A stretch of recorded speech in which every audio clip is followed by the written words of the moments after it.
Hey guys, today I'm doing my May favorites and I've got a few things, so I'm just going to jump right in.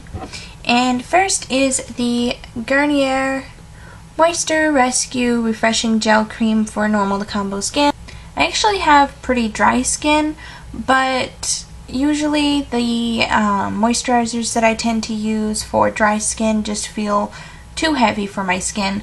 So I really like this. It feels really light and really refreshing, and it just looks like this, and when you put it on it really kind of just feels like water. I can't really explain it, and it smells really good, really fresh, kind of cucumbery, aloe-y, and yeah, so I really like that. I think actually when I run out of this one I might buy the dry formula, but I really like this and I'll definitely be repurchasing either this one or the dry one.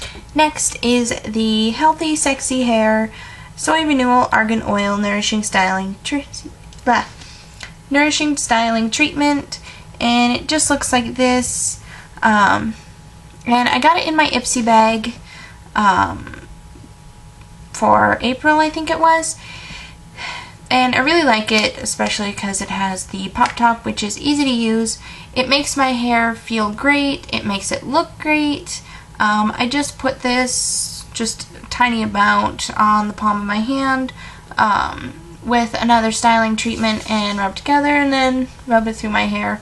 And it really does great for smoothing it, making it look shiny, and it also smells great. So definitely going to be repurchasing the full size when and if I ever run out of this one, because you really need just the smallest amount.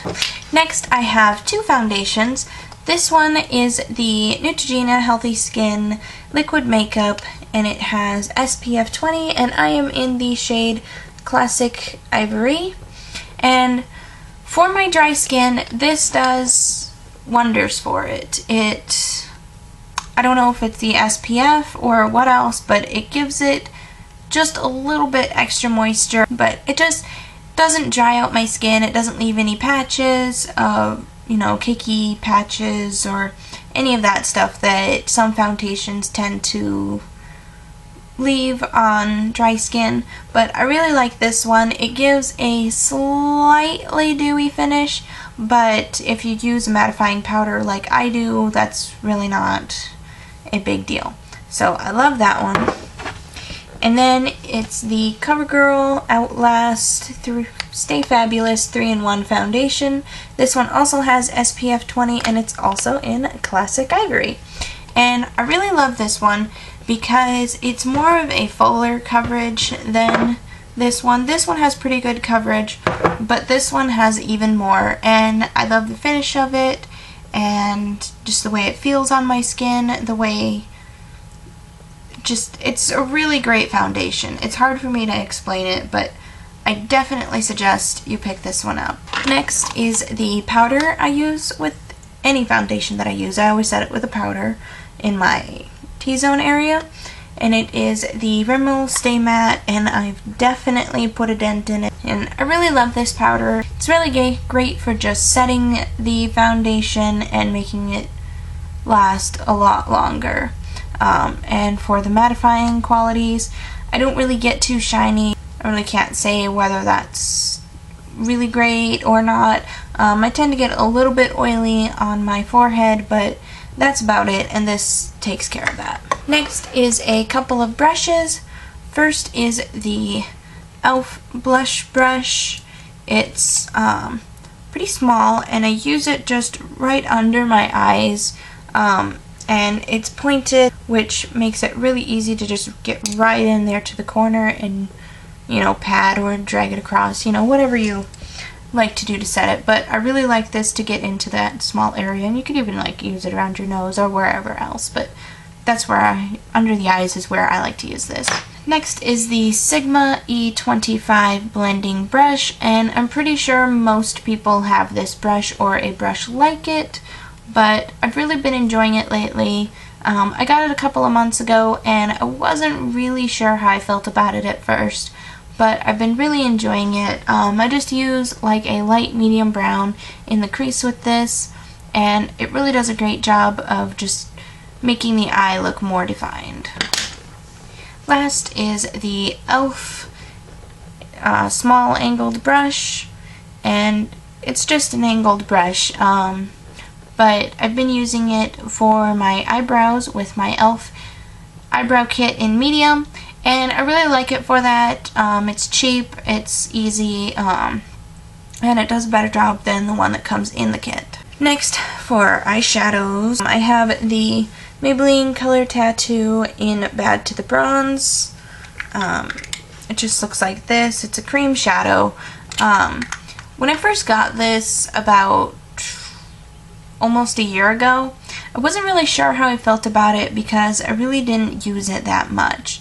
But lately I've been having to put my makeup on pretty much on the fly more often, and this is really great to have, or any color of this brand.